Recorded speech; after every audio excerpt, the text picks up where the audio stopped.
विशिष्ट अतिथि श्री किशोर मकवाना जी, जो नेशनल शेड्यूल्ड कास्ट कमीशन के अध्यक्ष हैं, चेयरपर्सन हैं। डॉक्टर पार्था विश्वास जी, जो कमीशन के मेंबर हैं। Doctor SP. घोष, जो Maulana Abul Kalam Azad institute of Asian studies के डायरेक्टर हैं। यहाँ उपस्थित सारे विशिष्टगण, राज्य के अनेक भिन्न भिन्न भागों से आए हुए, सुंदरबन से लेकर के अलग अलग जगहों से आए हुए हमारे माता, बहन, भाई, सबको मेरा नमस्कार।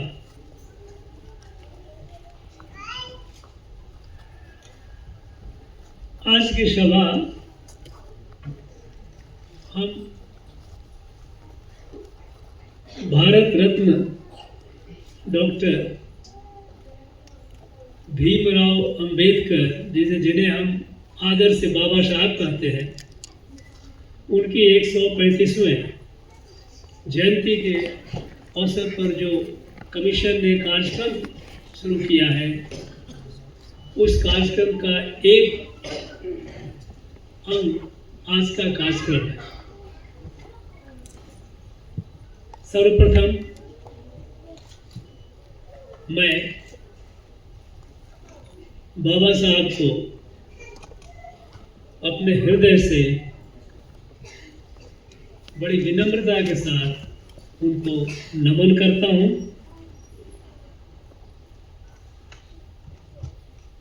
और कृतज्ञता के साथ इस बात के लिए कि उन्होंने हमें ऐसा एक रास्ता दिखाया, एक ऐसा एक डॉक्यूमेंट दिया, संविधान, भारतीय संविधान, जो इतने विशाल देश को, इतनी विविधताओं से भरा हुआ हमारा देश, इसको एक साथ लेकर के हम कैसे आगे बढ़ें, यह एक अविश्वसनीय कार्य जो उन्होंने किया हमारे लिए। हम सब सारे भारतवासी उनके प्रति सदा सदा उनके ऋणी रहेंगे और उनके प्रति हम कृतज्ञ रहेंगे।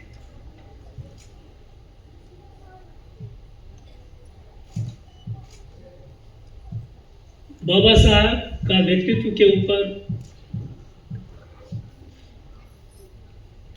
हमने सुना, अध्यक्ष महोदय को भी सुना, किशोर डॉक्टर क्या हम किशोर मकवाना जी को, और अनेकों लोग हैं यहाँ जो उन्हें, उनके बारे में कुछ न कुछ तो जानते ही हैं।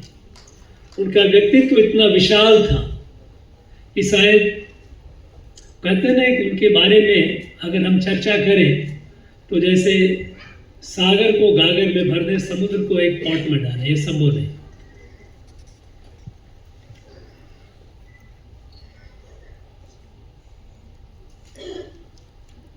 आवश्यकता है कि उनके मूल विचारों, मूल भावनाओं का आदर हम कैसे करें। उन्होंने सपना देखा था और इसके लिए हमें इसके मार्गदर्शन भी किया संविधान के माध्यम से कि भारत एक समरस समत्व समाज हो।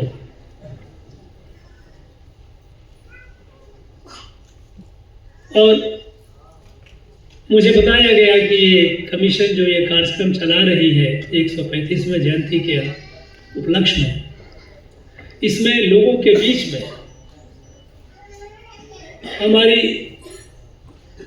अनुसूचित जातियों के लिए जो सेफ गार्ड है, संविधान एक कॉन्स्टिट्यूशनल सेफ गार्ड है, उसके बारे में जागरूकता पैदा करना, ये बड़ा ही नेक कार्य है।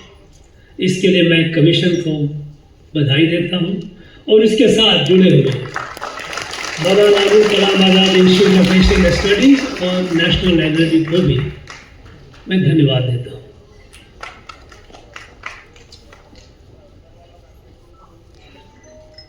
लेकिन साथ साथ ये प्रश्न भी मन में उठता है कि संविधान के 75 वर्षों के बावजूद भी हमें आज उसके बारे में, उसमें जो सेफगार्ड दिए हुए हैं अनुसूचित जातियों के लिए, उनके राइट्स के लिए, उनकी समानता के लिए, उनके अधिकारों के लिए, संवैधानिक अधिकारों के लिए, इसकी बारे में लोगों को जानकारी देने के लिए आज भी 75 साल बाद हमें इसकी आवश्यकता पड़ रही है। ये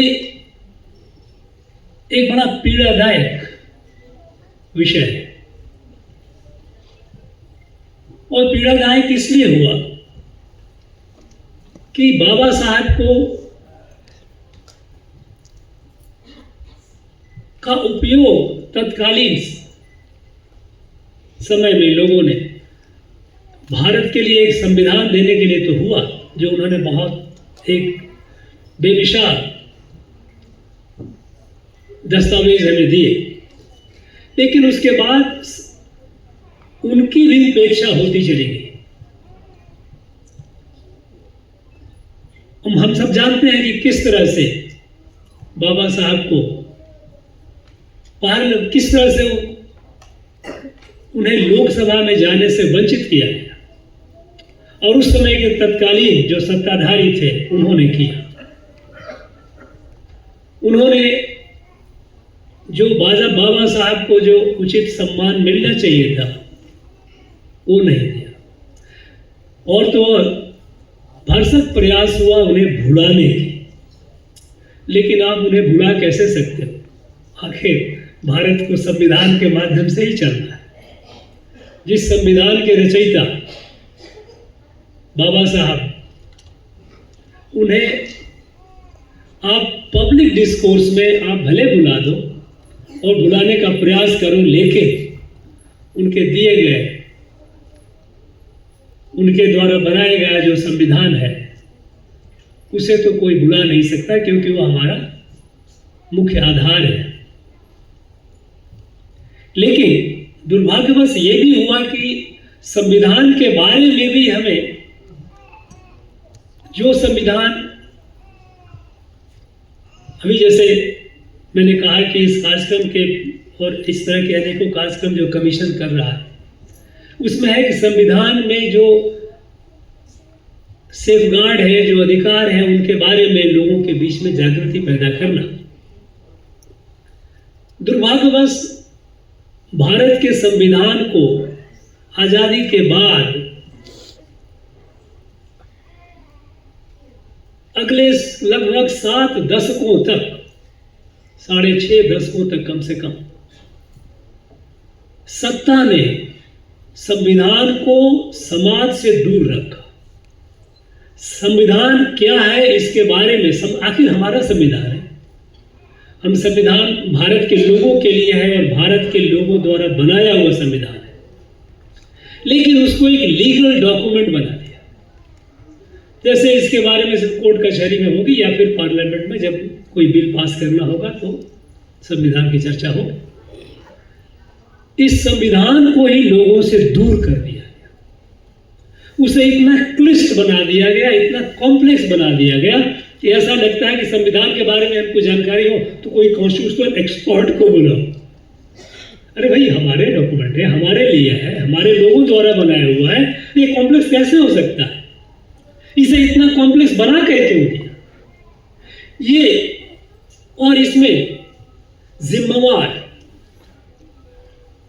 सारे के सारे जो संवैधानिक स्तंभ हैं, सबकी अपनी अपनी जिम्मेवारी है। सब ने मिलकर के ये प्रयास किया कि ये संविधान सरल करने के बजाय, जो सरल तो है, इसे और सरल कर सकते थे, इसे लोगों तक पहुंचा सकते थे, पाठ्य पुस्तकों में इसकी चर्चा हो सकती थी, स्कूल के टेक्स्ट में, कॉलेज के टेक्स्ट में इसके बारे में चर्चा हो सकती थी, लेकिन उसको इतना कॉम्प्लेक्स बना दिया, इतना डिफिकल्ट बना दिया कि इसको समझने के लिए हमें एक्सपर्ट की जरूरत है, एक कॉन्स्टिट्यूशनल एक्सपर्ट की जरूरत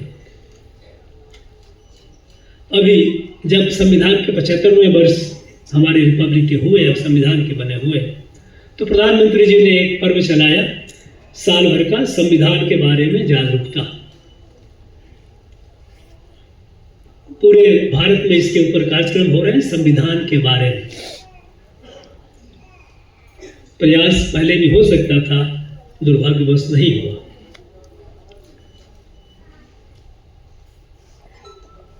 तो संविधान में जो दिए गए अधिकार और दिए गए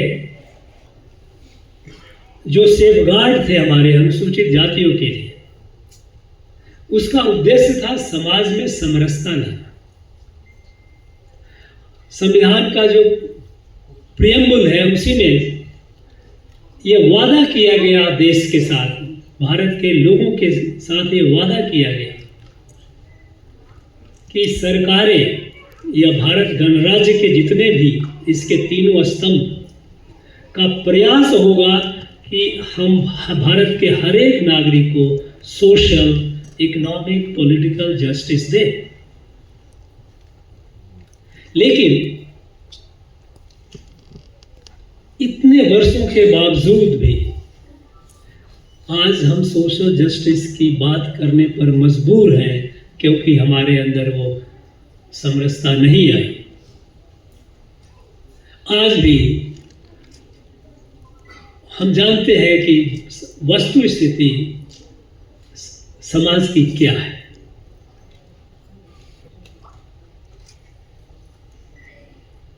ये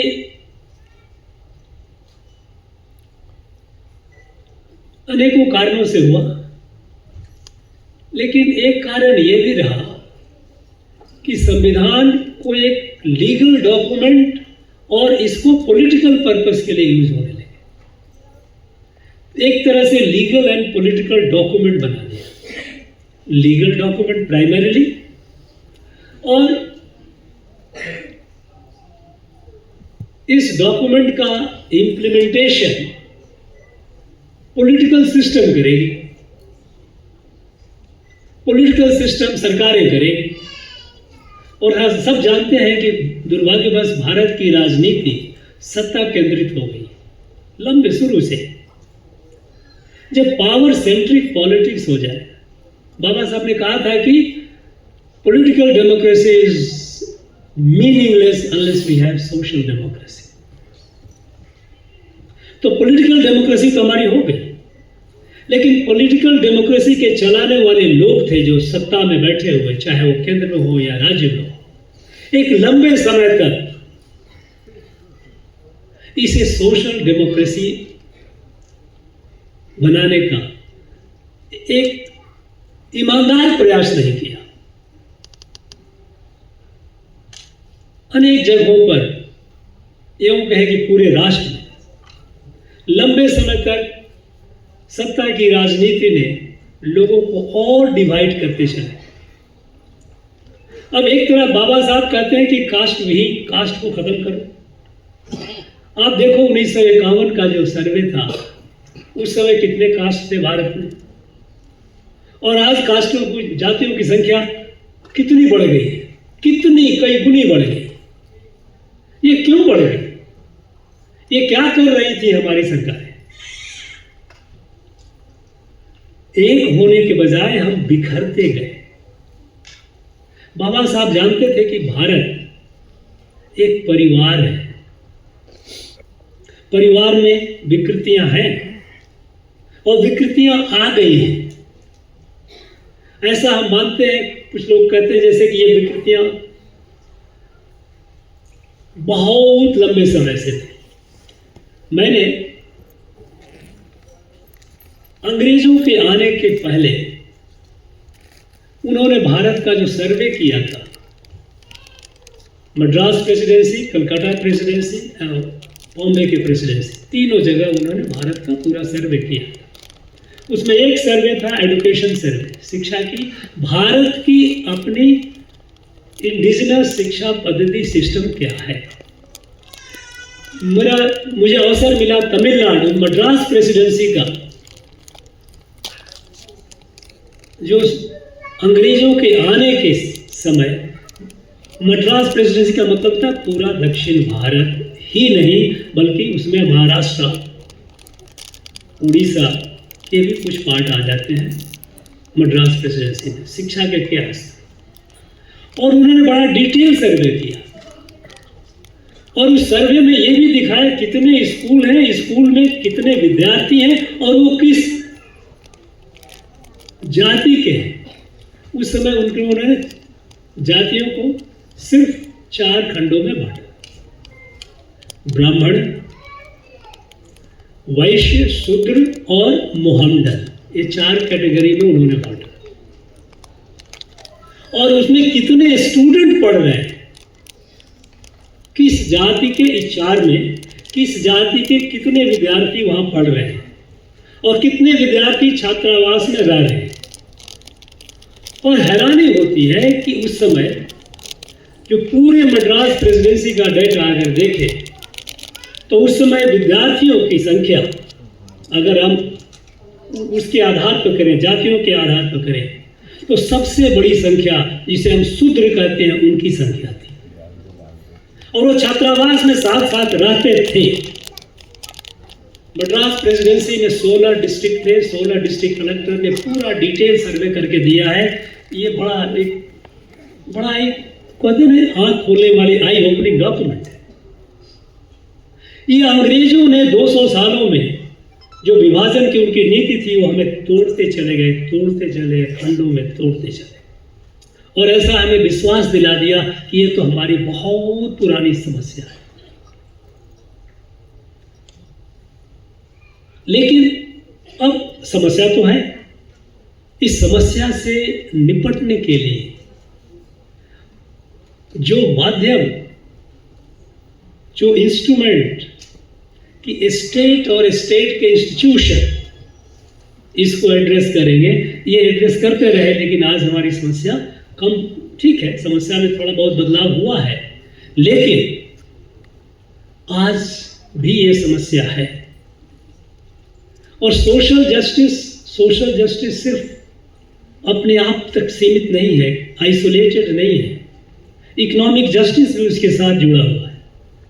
जब आर्थिक रूप से संपन्न न हो तो फिर सोशल जस्टिस का अपने आप में पूरा महत्व तो नहीं होता। हर पहलू पर ये विषमता, ये दूरी बनी रही।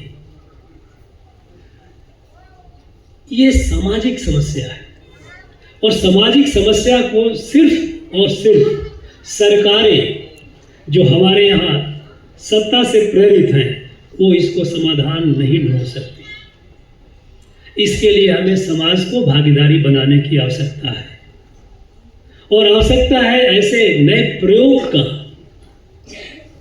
ईमानदार प्रयोग का, जिसमें समाज इसमें आए, आगे बढ़े और बढ़ करके इसका रास्ता निकाले। और इसमें मेरा आग्रह होगा कि ऐसे प्रयास जो हम करें और करते हैं उनमें इन समुदाय के युवा पीढ़ी पर केंद्रित होकर के उन्हें समर्थ, उन्हें सशक्त बनाने का प्रयास हमें करना होगा। और उसके लिए हम सिर्फ सरकारी या कानूनी संस्थाओं पर ही आश्रित न रहे। ये संस्थाएं अगर इनोवेटिव नए तरीके निकाले, प्रधानमंत्री जी अक्सर, हर प्रधानमंत्री को आप देखते हो कि सारे कार्यक्रम, सारे पॉलिसी नीतियां हैं, जब उसका इम्प्लीमेंटेशन होता है तो जन भागीदारी की बात करते हैं। जन भागीदारी, पीपुल्स पार्टिसिपेशन। आज जो हमारा समाज, आज हमारा देश में, राष्ट्र में जो परिवर्तन हो रहा है, आज 10 बरस पहले कहाँ थे? गरीब थे, 11वें नंबर पर थे दुनिया में। आज़ादी के समय हम 6ठे थे, 2014 तक हम 11वें लेवल पर आ गए, ज़्यादा गरीब से गरीब होते चले गए। आज हम 4थी पर आ गए। हमारी आर्थिक दर, जो आर्थिक वृद्धि का, विकास का दर दुनिया का सबसे बड़ा फास्टेस्ट ग्रोइंग इकोनॉमी है। साइंस टेक्नोलॉजी में हम कहाँ से कहाँ पहुँच रहे हैं। सारे ये सारे कार्य ये कौन कर रहा है? सरकार वातावरण क्रिएट कर रही है, लोग कर रहे हैं। और इसलिए मेरा आग्रह होगा कि बाबा साहब के सपनों को अगर सपना करना है तो साकार करना है, और हमें करना है, क्योंकि भारत का के लिए दूसरा कोई विकल्प है ही नहीं। हम अपने कुछ भाई बहनों को हम दूर नहीं रख सकते। ये चॉइस नहीं है, इसमें कोई विकल्प है ही नहीं। वो हमारे अपने हैं और उन्हें अपने आगोश में लेना ही होगा। और इसके लिए हम सामाजिक स्तर पर क्या प्रयास कर सकते हैं? कुछ सरकारों ने यह प्रयास करने का प्रयास किया, लेकिन वो राजनीति से प्रेरित था, इसलिए परिणाम गलत आया। कुछ राज्यों ने इसका प्रयास इस ढंग से किया, जैसे उन लोगों को हम अलग अलग जातियों के लोगों को बुला करके हमने एक गांव बना दिया, उसका नाम रख दिया समत्व विलेज। गरीब लोगों को उठाया, होमलेस से घर बना के दे दिया। लेकिन सिर्फ मात्र घर बना करके एक साथ रखने से, आज देखें ऐसे ऐसे समत्व गांव, समत्वपुरम बोलते हैं, ऐसे ऐसे गांव आज भी आपस में उनकी बनती नहीं। ये प्रयास नहीं हुआ कि उन्हें सामाजिक रूप से हम कैसे जुड़े, औरों से कैसे जुड़े। तो ये प्रयास तो हमें करना पड़ेगा, इसका कोई विकल्प नहीं है। मैं जानता हूं आज हमारे अनुसूचित जाति के भाई बहन बहुत सारे सिंडिकेट के शिकार हैं, बाहुबलियों के कंट्रोल में रह रहे हैं। उनका जीवन, उनके लाइवलीहुड के लिए वो उन पर आश्रित हो जाते हैं। हमें उन्हें संगठित करना पड़ेगा, इस तरह करना पड़ेगा कि वो समर्थ होकर अपने पैरों पर खड़ा होकर के इज्जत के साथ अपनी जिंदगी जिए और इस भारत के नए भारत, विकसित भारत की यात्रा में उनका सहयोग उतना ही हो जितना किसी और का। और तभी ये हमारा देश आगे बढ़ पाएगा। हमने ये निर्णय लिया है, भारत ने एक संकल्प लिया है कि हम 2047 तक का विकसित भारत बनेंगे। लेकिन विकसित भारत बनने के लिए आवश्यक है कि समाज में समरसता हो। हमारे अनुसूचित जाति के भाई बहन आज उनको वो समान रूप से वो इस योग्य हो कि वो एक डिग्निटी के साथ, एक इज्जत के साथ, आत्मसम्मान के साथ वो जिंदगी में आगे बढ़े। और ऐसा होगा, मुझे इसमें कोई संदेह नहीं है। अब पहले वाले दिन नहीं है। पहले वाले समय था जबकि ऊपर से ही मानसिकता ऐसी थी कि इन्हें तोड़ के रख करके इन्हें हमें उपयोग करना है सत्ता के लिए, वोट बैंक के लिए। ये वोट बैंक की राजनीति में पड़ा हुआ हमारा पिछड़ा समाज अब यह और चलने वाला नहीं है। कहते हैं सबका एक दिन पूरा होता है, यह दिन पूरा हुआ है और नए दिन आने वाले हैं। मैं इस कार्यक्रम के लिए आयोजकों को पुनः धन्यवाद देता हूं। बाबा साहब को विनम्र पुनः स्मरण करता हूं और हम सबको ये आग्रह करता हूं कि अपने दिल में एक चीज, एक बात बिठा लें कि हम एक माता की संतान हैं, एक माता के संतान हैं, सहोदर हैं, सहोदरी हैं, और वो माता और कोई नहीं, भारत माता है। इसलिए हम सब भारत माता की जय बोलेंगे। भारत माता की